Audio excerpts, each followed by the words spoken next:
নতুন কালুরঘাট সেতু কিলোমিটার প্রতি ব্যয় হবে পদ্মা সেতুর কাছাকাছি। মাত্র ৭০০ মিটার দৈর্ঘ্যের এই সেতু নির্মাণে ব্যয় ধরা হয়েছে ১১,৫৬০ কোটি টাকা, যেখানে মূল পদ্মা সেতুর কিলোমিটার প্রতি ব্যয় ১,৩৮৯ কোটি টাকা এবং যমুনা সেতুর ব্যয় ১,৩৫৫ কোটি। সেখানে কালুরঘাটে নির্মিতব্য ১ কিলোমিটারেরও কম দৈর্ঘ্যের মূল সেতুর কিলোমিটার প্রতি নির্মাণ ব্যয় ১,২৩০ কোটি টাকা।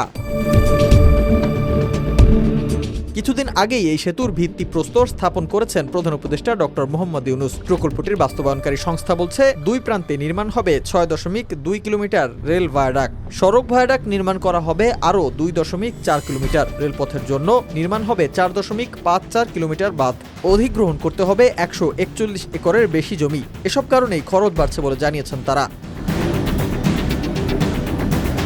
তবে প্রকল্পের তথ্য বিশ্লেষণ করলে দেখা যায়, সেতুর জন্য ১২.২ মিটার নেভিগেশন ক্লিয়ারেন্স রেখে ভায়াডাক্ট নির্মাণ করা হবে। অন্যদিকে পদ্মা সেতুর জন্য নির্মিত ভায়াডাক্ট তৈরি হয়েছে ১৮ মিটার নেভিগেশন ক্লিয়ারেন্স রেখে।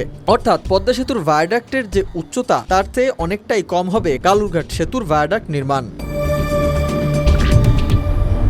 তবে এ প্রসঙ্গে উপদেষ্টা মোহাম্মদ ফাউজুল কবির খান গণমাধ্যমকে বলেন, সেতুর দৈর্ঘ্য কম হলেও ভায়াডাক্ট বাঁধসহ বিভিন্ন অনুষঙ্গের কারণে নির্মাণ ব্যয় বেশি হচ্ছে। এর আগে ২০১৮ সালে একটি ভিডিপি তৈরি করা হয়, যেখানে সেতুর নির্মাণ ব্যয় প্রাক্কালন ধরা হয়েছিল ১,১৬৩ কোটি টাকা। তখন অবশ্য সেতুতে সিঙ্গেল লাইন রেলপথের সংস্থান ছিল। সিঙ্গেল লাইনের রেলপথের স্থানে ডাবল লাইনের রেলপথ যুক্ত করা হয়েছে, নতুন করে ভায়াডাক্ট যুক্ত করা হয়েছে। সব মিলিয়ে প্রকল্পটির ব্যয় বেড়েছে প্রায় ১০ গুণ।